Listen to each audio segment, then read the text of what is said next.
Diagram अभी मैं जो बुक में दिया है वैसे का वैसा बनाने वाला हूँ, देखकर आपको भी डायग्राम वैसा का वैसा एग्जाम में बनाना है और इस पे क्वेश्चंस आते ही आते हैं। ये चैप्टर नंबर है अपना 6, स्ट्रेस स्ट्रेन कर्व। ये हम लोग मेटल के लिए देखने वाले हैं, फॉर मेटल्स, ठीक है, because metals are more elastic, तो हम उसका कर्व देखने वाले हैं यहाँ पर। सो मैं बुक से बिल्कुल देखकर एज इट इज़ कर्व बना रहा हूँ, आप लोगों को भी एज इट इज़ जैसा है वैसा ही बनाना है। तो अभी बनाना चालू कर दो। सेम डायग्राम होना चाहिए, पेज नंबर 106 पर है, उसमें बिल्कुल भी अपना दिमाग नहीं लगाना है, जैसा है वैसा ही डायग्राम होना चाहिए। Initially it is a straight line, later on थोड़ा सा कर्व हुआ, फिर थोड़ा सा कर्व ऐसा,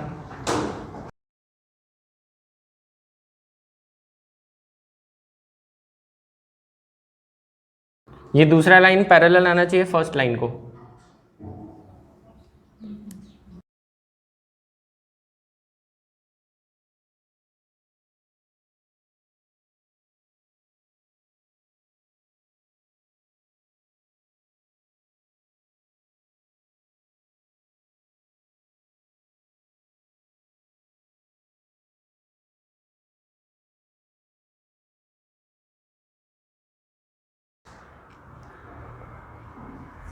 ये ग्राफ कैसे बना है वो पहले मैं एक्सप्लेन कर रहा हूँ आपको। So what is done to draw this graph, एक रिजिड सपोर्ट लिया सीलिंग जैसा, देन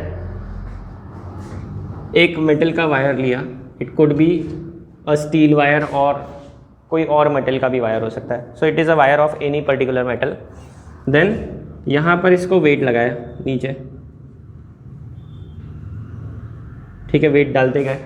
सो वेट डालने को हम लोग क्या बोलते हैं, लोडिंग प्रोसेस। तो हमने इसको लोड किया, so we have increased this mg, gradually mg को इंक्रीज करते गए और इसका जो लेंथ था, यहाँ पर एक पॉइंटर अटैच कर दिया, यहाँ पर एक स्केल लगा दिया और इस स्केल पे हम लोग रीडिंग लेते गए कि कितना लेंथ मेजर हो रहा है, लेंथ इंक्रीज हो रहा है, ठीक है। एक्चुअल सेटअप थोड़ा सा इससे कॉम्प्लेक्स है, बट मुझे जो एक्सप्लेन करना है वो इसमें हो जाएगा, ठीक है।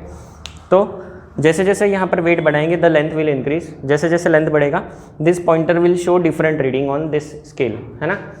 सो जैसे जैसे हमारे पास mg की वैल्यू आएगी, सो mg upon a is stress, stress calculate कर लिया और वर्सेस स्ट्रेन कैलकुलेट कर लिया। ओरिजिनल लेंथ हमने शुरुआत में निकाल ली थी एंड देन ये जो लेंथ इंक्रीज हुआ डेल्टा एल या फिर स्मॉल एल, इसको मेजर कर लिया और small L upon original length इसको डिवाइड करके स्ट्रेन निकाल लिया, ठीक है। Now what will change, this L will change and mg will change. mg को इंक्रीज करते जाएंगे, वेट को बढ़ाते जाएंगे, m को बढ़ाते जाएंगे, तो l बढ़ते जाएगा और फिर ये वैल्यूज़ निकाल के ये ग्राफ बनाया, ठीक है। And let us look at the graph now. Graph कैसा है देखो, यहाँ पर दिस इज O, ये स्ट्रेन एक्सिस है, ये स्ट्रेस एक्सिस है। Initially when stress is zero, stress is zero मतलब कोई भी वेट नहीं लगा है, तो what will be the strain, जितना लेंथ था उतना ही लेंथ, तो स्ट्रेन इज जीरो। ये स्मॉल एल जो है एक्सटेंशन जीरो हो जाएगा, है ना, क्योंकि हमने कोई वेट ही नहीं लगाया तो लेंथ कहाँ से बढ़ेगी। So in that case the stress is zero, strain is zero. Graph zero से स्टार्ट हो रहा है, ग्राफ स्टार्ट्स फ्रॉम जीरो। जैसे जैसे हम स्ट्रेस बढ़ाते गए, we are adding weight, let us से 5 ग्राम 10 ग्राम 20 ग्राम ऐसे हमने वेट ऐड किया and what was observe, the graph is a straight line graph up to point A। This point A is called proportional limit, क्योंकि यहाँ पर अगर stress और strain proportional है तो ग्राफ स्ट्रेट लाइन आता है ना। Something is proportional to something else, मतलब ग्राफ कैसा, स्ट्रेट लाइन। सो स्ट्रेस और स्ट्रेन प्रोपोर्शनल है, हुक्स लॉ, यहाँ से यहाँ तक ग्राफ स्ट्रेट लाइन है। उससे थोड़ा आगे गया तो भी स्लाइडली कर्व हुआ यहाँ पर। B point is called elastic limit और yield point, B point is called elastic limit और यील्ड पॉइंट। अब इसको यील्ड पॉइंट इसलिए बोलते हैं कि अगर इस पॉइंट से हम लोग वापस से अनलोडिंग चालू कर दें, यहाँ तक हमने लोड किया था B पॉइंट तक, अगर B पॉइंट तक B पॉइंट के बाद वापस से अनलोड करें, वेट को कम करें, so the graph is retraced, graph वापस से रिट्रेस होगा, मतलब उतने ही स्ट्रेस के लिए उतना ही स्ट्रेन मिलेगा अप टू पॉइंट B। अगर हमने फोर्स जो है, जो स्ट्रेस है वो B से ज़्यादा लगा दिया, if we add more weight, ठीक है, तो now stress is more than this B, elastic limit को हमने क्रॉस कर दिया। Now what will happen, elastic limit को क्रॉस कर दिया, the behaviour becomes plastic behaviour. वही मेटल जो इलास्टिक बिहेवियर दिखा रहा था, वही मेटल इलास्टिक लिमिट को क्रॉस करने के बाद कैसा बिहेवियर दिखा रहा है, plastic behaviour. What do you mean bye plastic behaviour? हाँ, शेप रिगेन नहीं करेगा। अब होगा क्या देखो, लेट अस से सी पॉइंट पर हमने, सी पॉइंट तक हमने स्ट्रेस बढ़ाया और ये कंडीशन आ गई, ठीक है। अब सी पॉइंट पर हमने स्ट्रेस को कम किया, स्ट्रेस को कम किया तो ऑब्वियस बात है the length should regain, but C point से लेंथ ऐसा रिगेन हो रहा है। And look at the zero stress condition, stress zero कर दिया, the strain should become zero, है ना।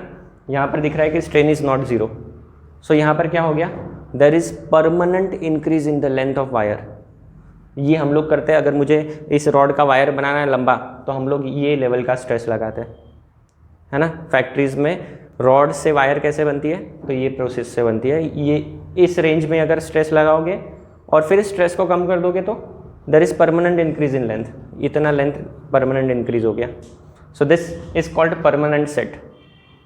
Permanent increase in length after removal of this stress is called permanent set, है ना। तो ओरिजिनल लेंथ लेट अस से 1 metre था, तो अब 1 पॉइंट समथिंग मीटर हो जाएगा, है ना, 1.01 या 02 ऐसा कुछ, तो लेंथ इंक्रीज हो गया, ठीक है। तो इस पॉइंट को आपने जैसे ही क्रॉस किया, अब जितना भी आप उसको स्ट्रेस दोगे, जब सारा स्ट्रेस निकालोगे तो लेंथ में परमानेंट इंक्रीज आ चुका होगा। So there is plastic flow. सोचो एक आपके पास क्ले है और क्ले को आप खींच रहे हो, खींचने के बाद क्या हो जाएगा, लेंथ बढ़ेगा, है ना। बियॉन्ड एक लिमिट के बाद तो टूट जाएगा, वो यहाँ पर कंडीशन है, बट उसको खींच रहे हो आप धीरे धीरे, तो उसका लेंथ बढ़ रहा है। वैसे ही यहाँ पर हो रहा है, मेटल वायर के साथ भी प्लास्टिक बिहेवियर है, जो क्ले को खींच के उसका वायर बना सकते हो, वैसे यहाँ पर भी हो रहा है, ठीक है। अब आपने और स्ट्रेस बढ़ाया, वापस से यहाँ पर क्या होगा देखो, इस रेंज में, look at this range, stress में बहुत ज़्यादा चेंज नहीं आ रहा है, but there is enough change in the strain. Strain में चेंज आया, स्ट्रेस में बहुत ज़्यादा चेंज नहीं आ रहा है। So it means constant stress लगाने पे भी बहुत सारा हम उसको इलोंगेट कर सकते हैं। तो इस रेंज में हम वायर को लंबा कर सकते हैं, इस रेंज में, है ना। तो डक्टिलिटी जो प्रॉपर्टी है ना मेटल का, वो इस रेंज में दिखता है, इस स्ट्रेस रेंज में दिखता है, ठीक है। उसके आगे अगर जाएंगे, वापस से स्ट्रेस बढ़ाया हमने, and now look at this, graph का स्लोप वापस से बढ़ना चालू हो गया, मतलब वापस से स्ट्रेन बढ़ेगा। अब ये कंडीशन में क्या होगा देखो, ये रेंज में दिस विल हैपन। अब ये मेटल वायर को जूम करते हैं, तो मेटल वायर ऐसा है और इसका लेंथ बढ़ते जा रहा है, बढ़ते जा रहा है। We have exceeded this length, yield point को हमने एक्सीड कर दिया, मतलब उसके आगे लेंथ बढ़ते जाएगा, जितना आप स्ट्रेस लगाओगे लेंथ बढ़ेगा। नाउ व्हाट विल हैपन, कुछ जगह पर वायर के अंदर ये वाला ऐसा शेप आ जाएगा, ऐसा हो जाएगा कुछ जगह से वायर, और फिर क्या होगा, हाँ, तो बढ़ते बढ़ते बढ़ते ये पॉइंट पे आ गया। अब आप स्ट्रेस को कम भी करोगे तो भी टूटने वाला है।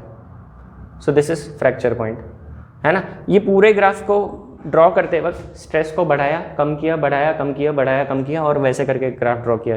क्योंकि अगर ये लेवल पे चले जाओगे, फिर वापस से वो यहाँ पर भी टूटने के चांसेस है, तो यहाँ कहीं पे भी टूटता है ये जो स्ट्रेस है, this is called breaking stress, और ये जो कंडीशन है, this point is called fracture point. वहाँ पर वायर क्या हो जाएगा, ब्रेक हो जाएगा बिकॉज ऑफ दिस, है ना। इसको नेक फॉर्मेशन बोलते हैं, इसको क्या बोलते हैं, नेक फॉर्मेशन। और ये कहाँ पर होता है, उस वायर का जो भी वीक एरिया होगा वहाँ पर नेक फॉर्मेशन होगा। और वो वीक एरिया कैसे डिसाइड होता है, we can not decide it, वो बाय डिफ़ॉल्ट कोई भी एरिया जो होगा उसके अंदर अगर क्रिस्टल स्ट्रक्चर में कुछ वीकनेस होगा, कुछ डिफेक्ट हो गया, तो वो पॉइंट पे नेक पॉइंट आ जाएगा, ठीक है। So that is not in our control कि वो कहाँ नेक पॉइंट आएगा, बट नेक पॉइंट कहीं ना कहीं आएगा वायर पे, और वो वहाँ से टूटना चालू हो जाएगा, पतला होते जाएगा वायर। पतला हो रहा है इसलिए कम स्ट्रेस पे भी टूटेगा, तो यहाँ से स्ट्रेस कम भी कर दिया तो भी वो टूटना है। मतलब यहाँ के इसके आगे निकल गए आप लोग, तो एक तो वायर लंबा लंबा होते जाएगा और कभी ना कभी जाके वो टूटने वाला है, ठीक है। So you have to reduce the stress, और स्ट्रेस रिड्यूस भी कर दोगे तो ये रिट्रेस नहीं होता है, परमानेंट लेंथ इंक्रीज हो जाता है, ठीक है।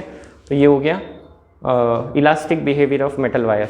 ये ग्राफ आता है, क्वेश्चन आता है, explain stress versus strain curve for a metal wire under increasing load. तो ये वाला ग्राफ बनाना है, इसी ग्राफ को एक्सप्लेन करना है, बुक में दिया हुआ है, नोट्स में इसको पॉइंट वाइज दिया है, आज होमवर्क में नोट्स में से पढ़ो यही क्वेश्चन, ठीक है। तो जो पॉइंट्स बताए वो सारे उसमें कवर हो रहे हैं। टॉपिक है अपना स्ट्रेन एनर्जी और elastic potential energy. Potential energy in general क्या होता है, it is energy which is stored in something, है ना। अगर कोई चीज़ है हाइट पे रखी है तो उसके अंदर एनर्जी स्टोर्ड है, पानी अगर हाइट पे रखा है एनर्जी स्टोर्ड है। तो यहाँ पर जो रबर बैंड है अगर मैं उसको स्ट्रेच कर दूँ तो उसके अंदर कौन सी एनर्जी स्टोर्ड है, इलास्टिक पोटेंशियल एनर्जी। मैंने रबर बैंड लिया, ऐसे स्ट्रेच किया और आपके ऊपर टारगेट कर दिया और फिर छोड़ दिया, तो उस इलास्टिक एनर्जी का किस में कन्वर्जन हो जाएगा, काइनेटिक में, है ना। So there is some energy which is stored in a stretched rubber band और सच मटेरियल्स। स्ट्रेच्ड मटेरियल के अंदर क्या है, एनर्जी स्टोर्ड है। अब वो एनर्जी कहाँ से आती है, तो कभी भी पोटेंशियल एनर्जी फिजिक्स में कहाँ से आती है, किसी तो फोर्स की वजह से आती है। हमने रबर बैंड को स्ट्रेच किया तो हमने उस पर क्या लगाया, फोर्स लगाया। So we have exerted stress और force and this force into whatever is the stretching, this is work done, this is work done, और ये वर्क डन स्टोर हो जाएगा इन the form of potential energy. In general physics में हर जगह ऐसे ही होता है, जहाँ पर भी आप फोर्स लगा रहे हो फोर्स की वजह से कुछ डिस्प्लेसमेंट, इलोंगेशन, यहाँ पर डिस्प्लेसमेंट किसका हो रहा है, मॉलिक्यूल्स का हो रहा है। इलोंगेशन मतलब हो क्या रहा है, displacement of molecules. So in general F into D x ये हो जाएगा वर्क डन, और ये वर्क डन हो जाएगा store in the form of energy, ठीक है। सो यहाँ पर भी हम लोग स्ट्रेन एनर्जी या इलास्टिक पोटेंशियल एनर्जी जो निकालेंगे that will be the work done only, work done in stretching the wire. तो हम लोग वापस से वही एग्जांपल लेंगे, कौन सा वाला, सेम एक्सपेरिमेंट। सीलिंग है, सीलिंग से वायर लटका दिया और वायर पे नीचे क्या लगा दिया हमने, फोर्स लगा दिया, फोर्स इक्वल टू mg लगा दिया, ठीक है। सो यंग्स मॉडुलस क्या है अपना, यंग्स मॉडुलस का फॉर्मूला है स्ट्रेस अपॉन स्ट्रेन, सही है। इसको रीअरेंज कर लेता, so this will be F upon A small l, और ये देख लो तो सही है क्या, कैपिटल है। So from this we can write the force at any time is equal to y नहीं सॉरी F इक्वल टू, हाँ सही है, y A small l upon capital L। देखो इसी को रीअरेंज किया इस फॉर्मूला को, this is Young's modulus, we know, हमको ये फॉर्मूला ऑलरेडी पता है, ठीक है। मैंने जनरल लिया है, एरिया पाई आर स्क्वायर नहीं लिया है, ले सकते pi R square, but let us keep it as it is. What is Y, क्या है Y, Young's modulus. What is A, area of cross section. What is L, original length. तो ये सारे कॉन्स्टेंट्स हैं, इनिशियल कॉन्स्टेंट्स, है ना। Initially area A था, Young's modulus तो वो मटेरियल का है, it is a constant of material.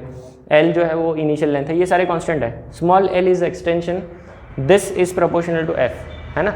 जितना फोर्स लगाओगे उतना लेंथ बढ़ेगा। So these are proportional things और ये कांस्टेंट है। सो लेट अस से हमारा जो वायर था उसका लेंथ ये है, इनिशियल लेंथ इज एल।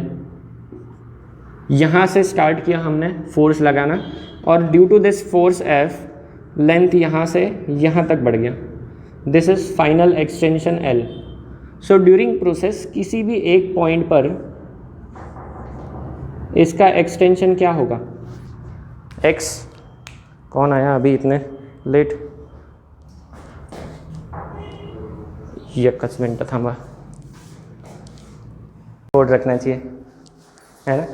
अपने लोगों का कोड रहेगा खुल जाए सिम सिम, तो अगर मैंने दरवाज़ा बंद कर दिया आप लोग लेट आ गए तो यही बोलना, ठीक है। अपने टॉपिक पे आते हैं। F equal to Y A upon L into L, ये कांस्टेंट है, these are constants,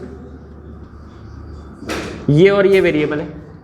now during process of extension, ये प्रोसेस ऑफ एक्सटेंशन, यहाँ से यहाँ तक लेंथ बढ़ रहा है, तो ये वाले हिस्से में देखो लेंथ थोड़ा सा बढ़ा, मतलब हमने फोर्स भी थोड़ा सा बढ़ाया होगा, स्मॉल एफ, थोड़ा सा फोर्स एफ लगाया और ये लेंथ बढ़ गया, फिर और फोर्स लगाया तो और लेंथ बढ़ गया, और फोर्स लगाया और जितना फोर्स लगाओगे उतना लेंथ बढ़ना है।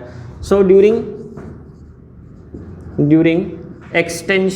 एक्सटेंशन का मतलब होता है जहाँ पर उसका लेंथ बढ़ रहा है, उस प्रोसेस में eight any time if force is F, तो हम लोग लिख सकते हैं कि ये तो कांस्टेंट ही है, लेंथ में इंक्रीज हो गया x, ठीक है।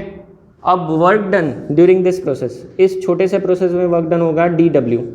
So work done during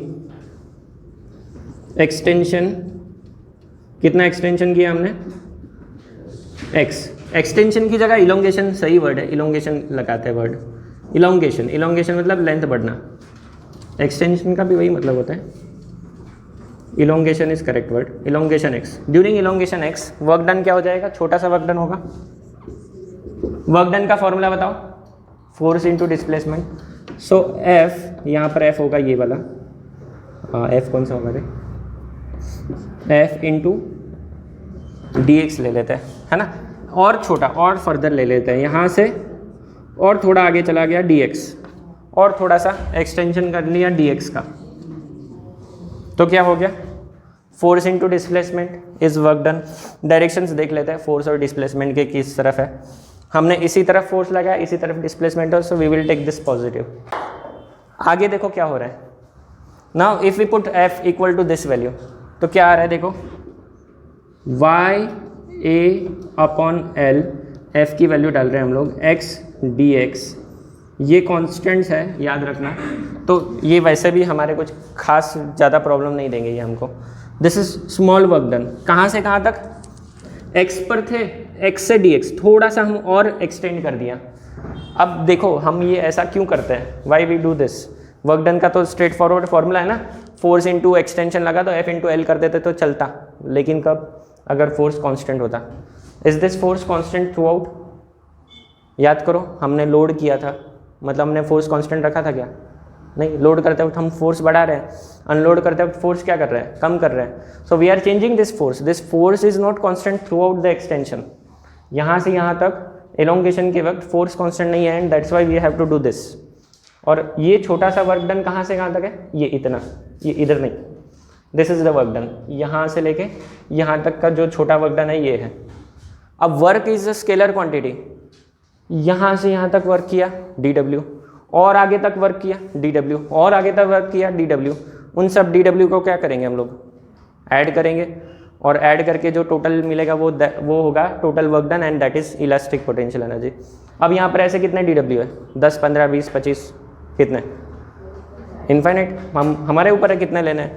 so we will integrate this, continuous है ना, तो हम इसकी जगह इसको क्या करेंगे, इंटीग्रेट करेंगे. So total work done w क्या हो जाएगा, इंटीग्रेशन ऑफ dw, मतलब इसका इंटीग्रेशन कर दो. इंटीग्रेशन करोगे तो y a l कांस्टेंट बाहर, इंटीग्रेशन x dx, ये समझा. इंटीग्रेशन इसका होगा, ये तो कांस्टेंट है बाहर आ गए. अब इंटीग्रेशन के लिमिट्स कहाँ से कहाँ तक, dx ये था एक्सटेंशन, मिनिमम एक्सटेंशन 0, मैक्सिमम कितना, तो लिमिट्स कहाँ से कहाँ तक, ये लिमिट्स डाल सकते हो आप. अगर लिमिट्स नहीं है तो इंटीग्रेशन का आंसर आने के बाद +c लिखना पड़ेगा, है ना. बट हमारे पास पता है ना कि कहाँ से स्टार्ट किया और कहाँ ख़त्म किया. सो वी हैव लिमिट्स, तो मैंने डाल दिए लिमिट्स, ठीक है. तो वर्क डन कितना आ गया, this work is stored in the form of energy, and it is equal to y a upon l. Integration of x क्या होता है, फॉर्मूला याद कराओ, x raise to n dx. Integration of x raise to n dx is n+1 upon x raise to n+1 upon n+1. उधर लगाओ formula, x का power कितना है, कितना दिख रहा है वहाँ पर, x का पावर है क्या, कुछ नहीं है, 1.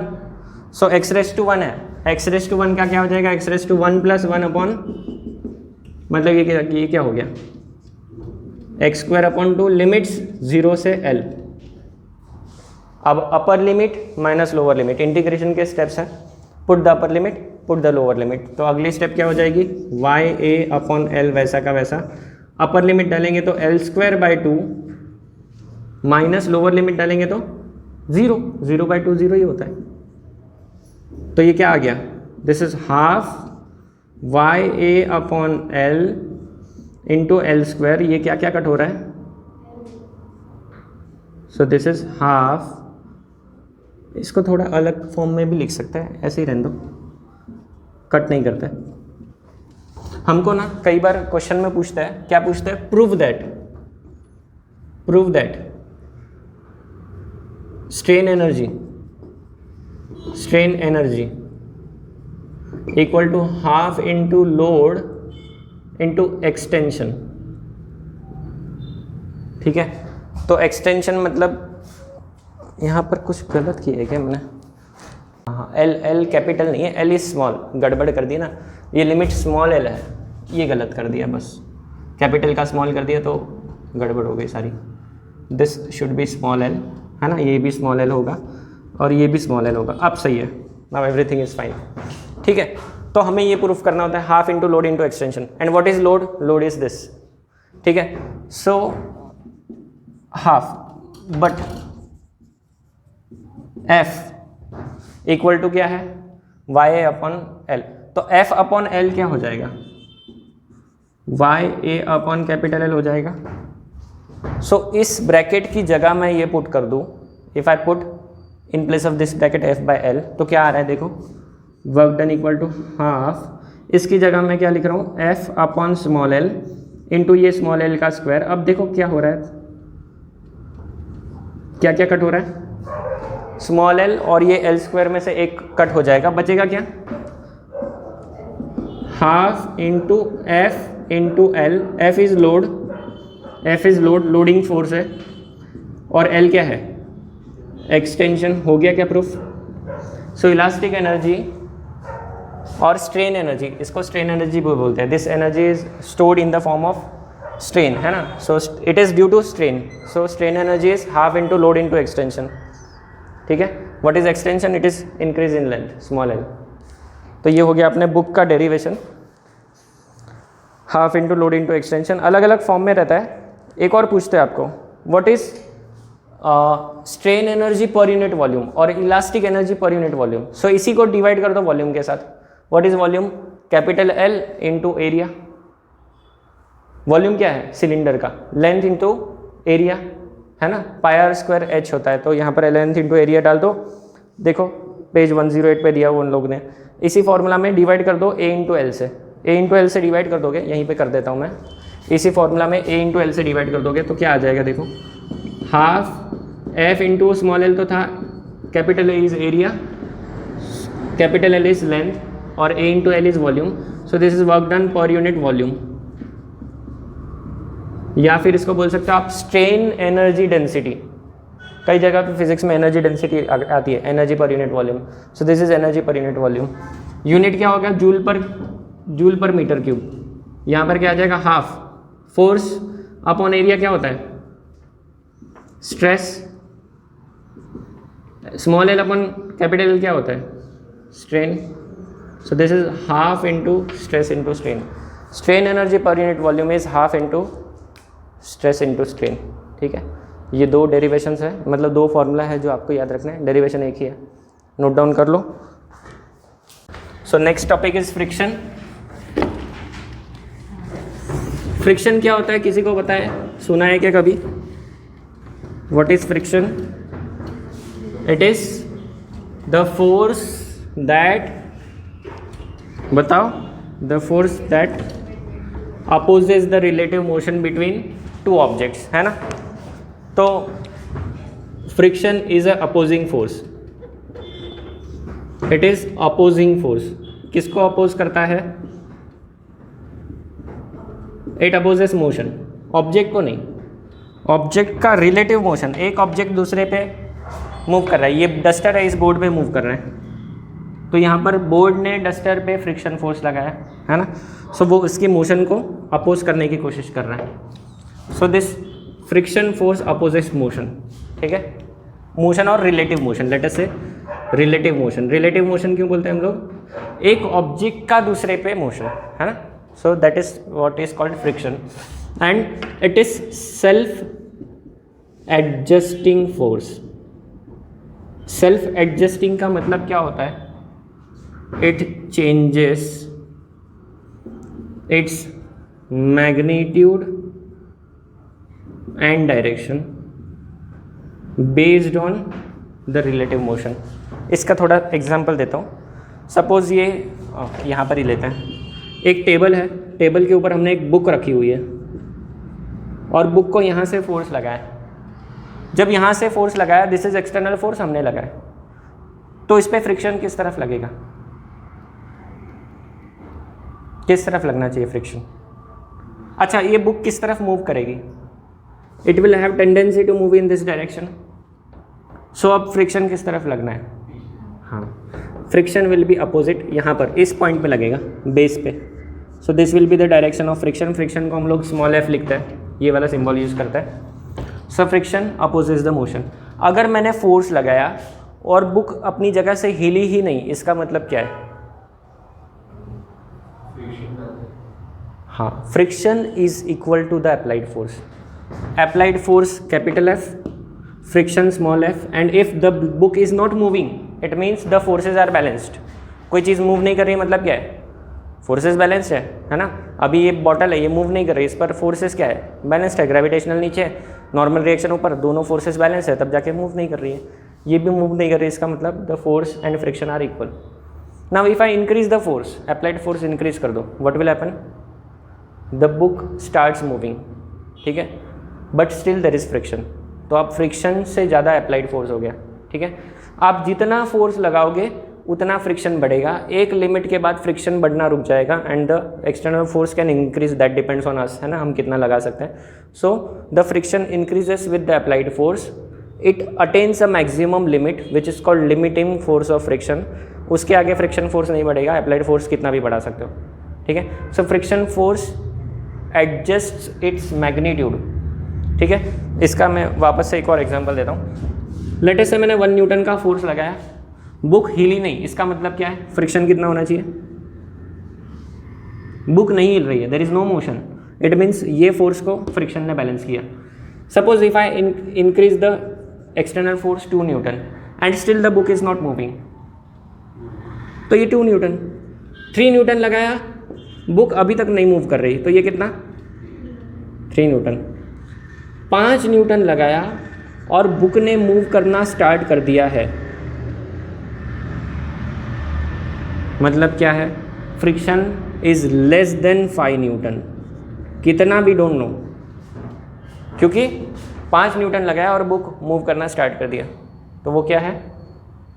5 न्यूटन से फ्रिक्शन कम है। और अगर 4 न्यूटन लगाते और बुक जस्ट अपनी जगह से ऐसे खिसक गई थोड़ी सी, तो मतलब वहाँ पर मोशन स्टार्ट हुआ है। तो ये जो है, this is limiting value of friction.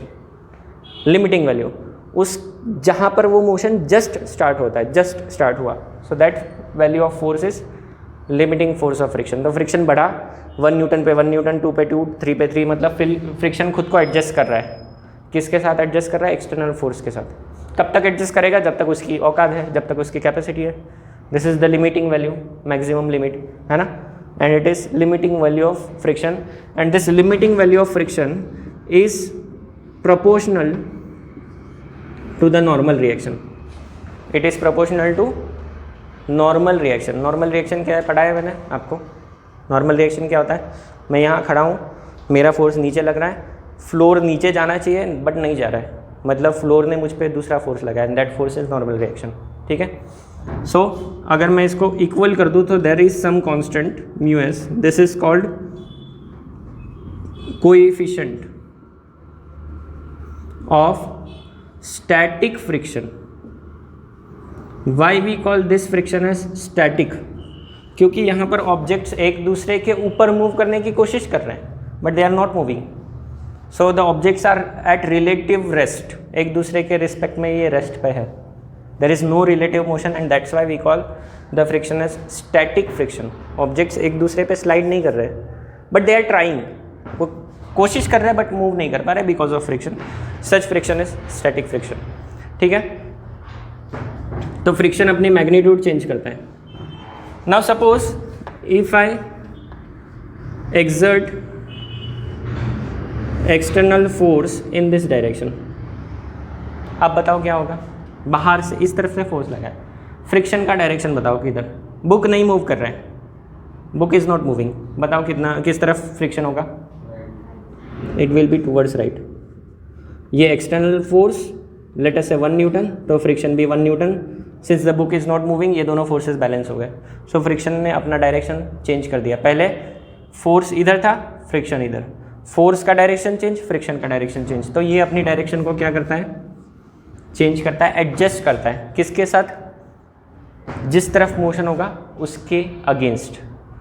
ये हमेशा अपनी डायरेक्शन को मोशन के अगेंस्ट एडजस्ट करता है, ठीक है। अगर हम सर्कुलर मोशन में ऐसे टर्न ले रहे हैं किसी रोड पे, हाँ इस तरफ लेफ्ट साइड टर्न ले रहे हैं, तो फ्रिक्शन किस तरफ लगेगा, लेफ्ट साइड टर्न ले रहे हैं, फ्रिक्शन किस तरफ लगेगा, ये आपकी लेफ्ट, फ्रिक्शन किस तरफ लगेगा, राइट में लगेगा। कैसे पता चला फ्रिक्शन राइट में लगेगा? इमेजिन करो आप टर्न ले रहे हो और रोड पे बहुत सारा ऑयल पड़ा हुआ है, गाड़ी किस तरफ भागती है,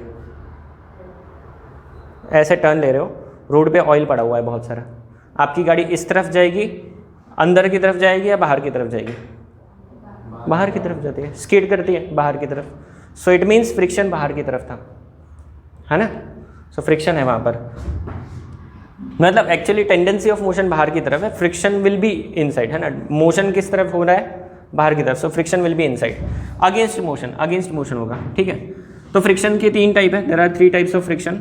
एक होता है स्टैटिक, जो मैंने अभी पढ़ाया आपको, दूसरा होता है काइनेटिक, और तीसरा होता है rolling. So there are 3 kinds of friction, static, kinetic, rolling. Static और काइनेटिक के लिए सेम फॉर्मूला है। स्टैटिक के लिए यहाँ पर S लिखेंगे, काइनेटिक के लिए F kinetic equal to mu kinetic into N। N is normal reaction. So kinetic friction also depends on normal reaction. Kinetic friction का मतलब क्या है, अगर कोई ऑब्जेक्ट है, लेट अस से ये फ्लोर है, हाँ, इस पे मैंने ये बुक को ऐसे कुछ इनिशियल वेलोसिटी से थ्रो किया, ऐसे बुक को मैंने छोड़ा, क्या हो जाएगा, फ्लोर पे चलेगी चलेगी चलेगी, कहाँ तक चलेगी, कहाँ तक चलती रहेगी, यहाँ से एकदम बॉम्बे तक चली जाएगी क्या, कहाँ जाके रुकेगी, after certain distance the book will stop. Initially it has some velocity, after certain time, after covering some distance it will stop because of what, कोई चीज़ रुक रही है मतलब उसके मोशन के अगेंस्ट फोर्स लग रहा है, that force is kinetic friction, ठीक है। हम लोग अगर ऐसे स्लाइड करके जाए तो आगे जाके रुक जाएंगे because of this kinetic friction, ठीक है। So it is also called as sliding friction. Sliding क्यों, जब एक बॉडी दूसरे के ऊपर स्लाइड होती है तब ये एक्ट होता है, ठीक है। जब एक बॉडी दूसरे पे, अब वो स्केटिंग करता है ना, आइस स्केटिंग, तो आइस स्केटिंग में क्या होता है, उसको स्कीइंग भी बोलते हैं, तो उसमें क्या होता है, there is kinetic friction between ice and the skate, है ना, स्केटिंग बोर्ड, तो वहाँ पर वो काइनेटिक फ्रिक्शन है। रोलिंग फ्रिक्शन क्या है, जो रोलिंग ऑब्जेक्ट्स पे लगता है ना, जैसे कि अपना व्हील है, व्हील रोड पे चल रहा है तो वहाँ पर कौन सा फ्रिक्शन आ जाएगा, इट इज़ रोलिंग फ्रिक्शन। अब मैग्नीट्यूड वाइज बताओ कौन सा सबसे ज़्यादा होगा, which friction is greater in magnitude, compare करो तीनों को। अच्छा छोड़ो, सबसे कम कौन सा होगा, कौन सा मोशन बहुत आसान होता है, स्लाइडिंग या रोलिंग? हमारे व्हीकल स्लाइड करते हैं या रोल करते हैं? स्लाइड करते हैं व्हीकल्स, रोल करता है ना, टायर रोल करता है, तो rolling friction is less. F rolling is less than F kinetic is less than F static.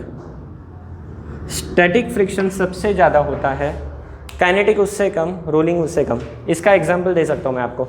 Imagine करो आपके पास एक बहुत बड़ा ब्लॉक है, हेवी ब्लॉक, या बहुत सा लगेज का एक बड़ा सा बॉक्स है, उसको आपको इनिशियली पुश करना है, तो इनिशियली पुश करना बहुत मुश्किल होता है। एक बार वो मूव करने लगे और आप कंटिन्यूस फोर्स लगा रहे हो, वो स्लाइड करने लगेगा, and in that case the friction is less, आप इजीली उसको पुश करके ले जा सकते हो।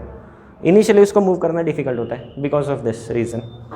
और अगर उसके नीचे टायर लगा दो तो फिर तो आप 4 व्हीलर को भी, 1000 किलो की 4 व्हीलर को भी धक्का लगा सकते हो, है ना, बस को भी धक्का लगा सकते हैं। क्यों? क्योंकि वहाँ पर रोलिंग फ्रिक्शन है, ठीक है।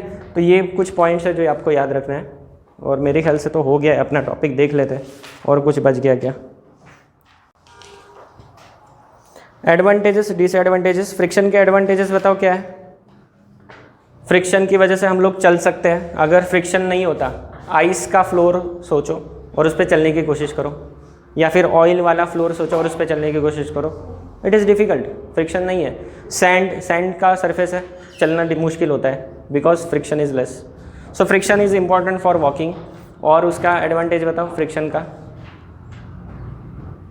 सोचो कीचड़ में आपकी गाड़ी फंसी हुई है और आप गाड़ी चलाने की कोशिश करो, टायर जगह पे घूमेगा? क्यों?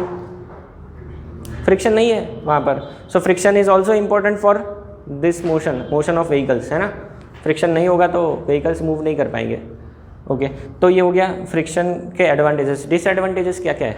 What are the disadvantages? Disadvantage भी होंगे। हम लोग अपने व्हीकल को सर्विस कराते हैं, उसमें ऑयल डालते हैं। क्यों डालते हैं?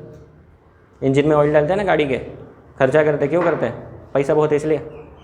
तो क्या रीज़न है ऑयल डालने का? ऑयल चेंज कराते हैं ना regularly, we do servicing, vehicle का सर्विसिंग करते क्या है, ग्रीस और ऑयल ही लगाते हैं हर पार्ट में, उसका इतना पैसा लेते हैं। लेकिन क्यों कराते हैं? Why we do that? हाँ, उसका रीज़न ये है, दीज आर मूविंग पार्ट्स, है ना। हमारा जो गाड़ी का टायर होता है उसके अंदर बेरिंग होता है, सुना है क्या कभी बेरिंग के बारे में? Ball bearing. तो वो ऐसे मूव करते रहता है, it is moving on a fixed axle. तो वहाँ पर कंटिन्यूस मोशन हो रहा है। अगर वहाँ पर ग्रीस और ऑयल होगा, these are called lubricants, that reduces friction. Friction अगर कम होगा तो इट कैन ईजिली मूव। अगर ईजिली मूव होगा तो it will consume less energy, less petrol.